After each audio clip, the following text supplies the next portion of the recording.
So, one issue that I think really needs to be addressed is the issue of nostalgia for previous decades. Because, frankly, I think it's gotten a bit out of control to the point where, like, it's become basically like a mental illness. It's become to the point where people are so nostalgic about recent decades, so eager to relive the past that they've forgotten literally everything shitty about those decades.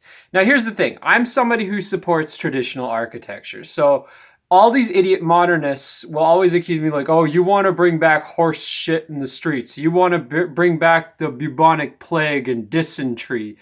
And they make all these oversimplified arguments like basically, oh, you want all the you think you can have the good aspects of the past without the bad, or they personally are incapable of separating the two.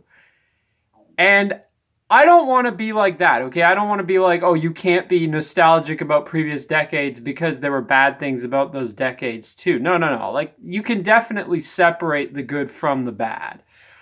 My issue with them, though, is they act like there was nothing bad about these decades, and some of the things that they celebrate were the bad things. Again, like if they picked out just the good things, then I'd be fine with it, but a lot of them are flat out celebrating these decades, warts and all, and they're acting like these decades were completely enviable, that there was nothing bad about them, and that everything, literally everything, was better.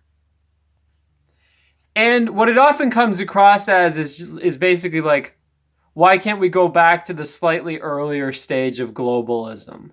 Like, why can't we go back to the stage when society was in decline, but it was slightly less bad than now? Like, that's basically what a lot of it is.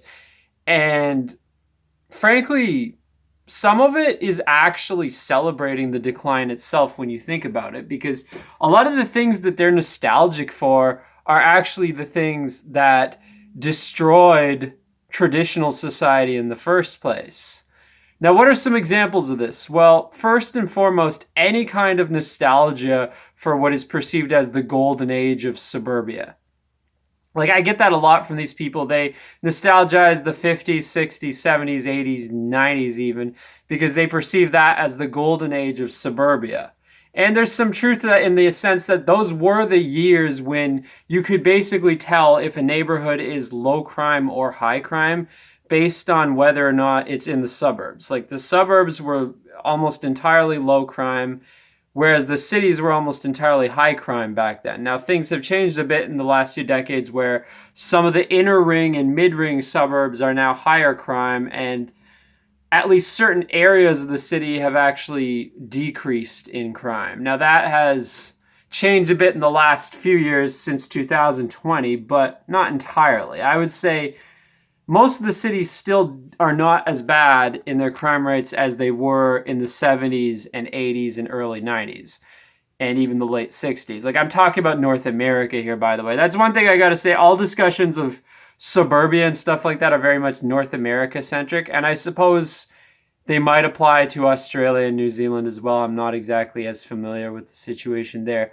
But yeah, that's one example. Another example is the nostalgia for shopping malls. Now, this is a huge one. I find it's especially big with 80s nostalgia, is like this idea of like the mall, that the mall was like this treasured place, this sacred place back then. Like, there's a saying in Mexico City, everything begins and ends at the Zocalo. The Zocalo is like their main town square. Well, it was kind of the same thing in the suburbs back in the 80s and 90s for the mall. Like, everything begins and ends at the mall. People would worship malls. Like, they were essentially the new cathedrals. Like, it was basically like it was this huge thing back then. I grew up in the 90s, and yes, it is true. People were obsessed with malls back then.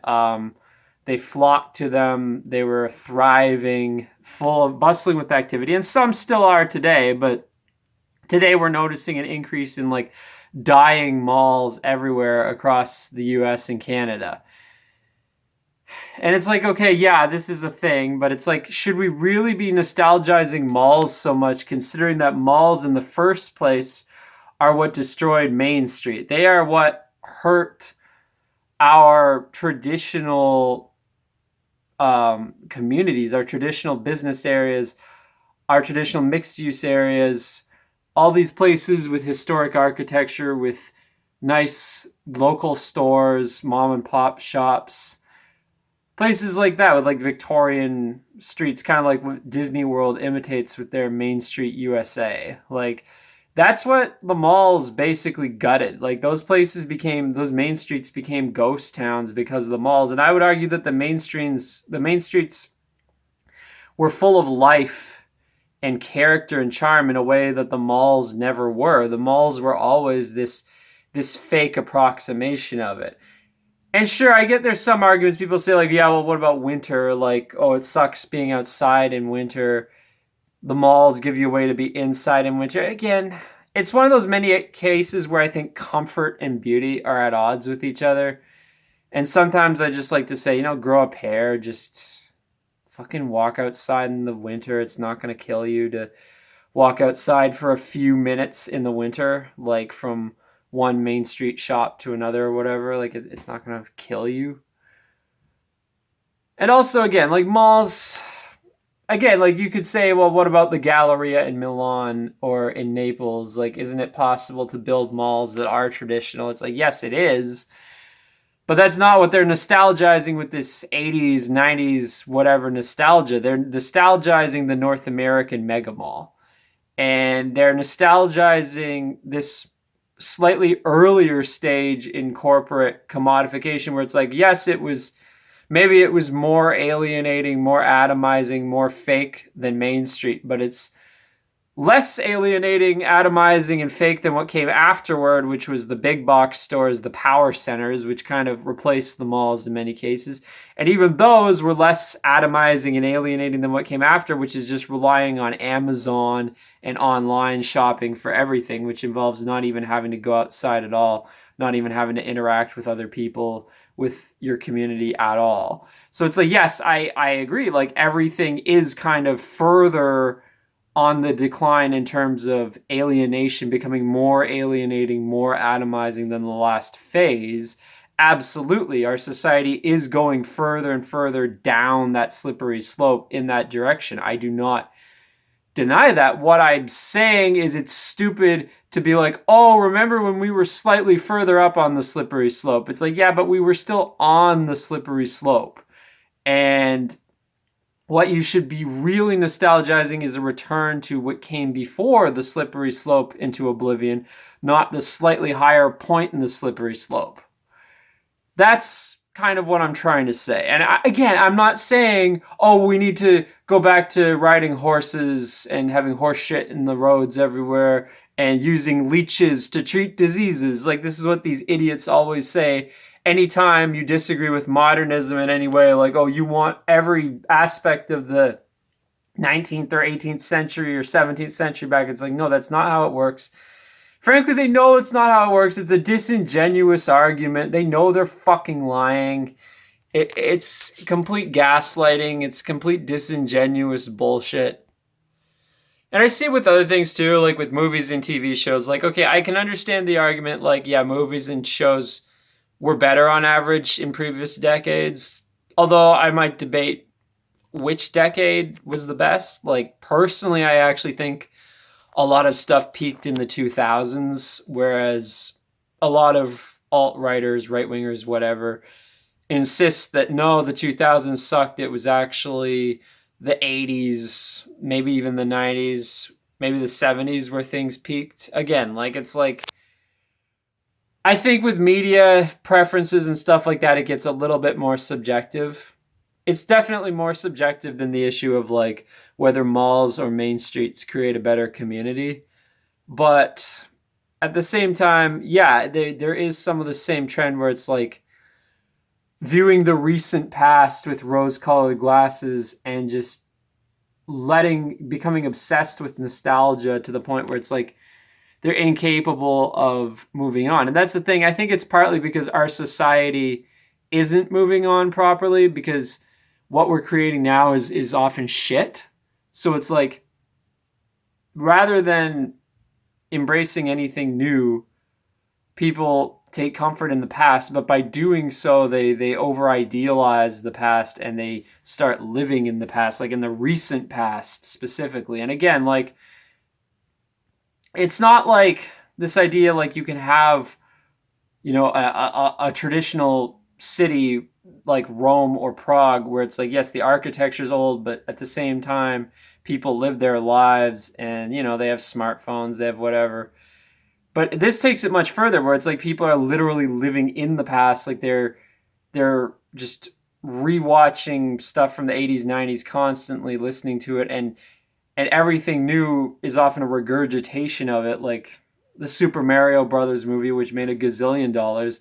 Like it's just like everything's or Indiana Jones 5, like everything's just regurgitation of fantasies of things that people are nostalgic for from that era, like the 50s to 90s, it seems specifically like that era more or less. And again, like I get why people do it, but at the same time, it has gotten so extreme that it's becoming like a mental disorder. Like I was arguing the other day with some guy about how like I feel like for a new Grand Theft Auto game, it would be a great idea to have it outside of the US, like in I was thinking Naples, Italy, or maybe Rio de Janeiro in Brazil, or Cape Town, South Africa. I was like, those would all be great GTA locations for a variety of reasons because they have the criminal lore. Like they have a lot of, you know, associations with crime and criminal culture, but they also have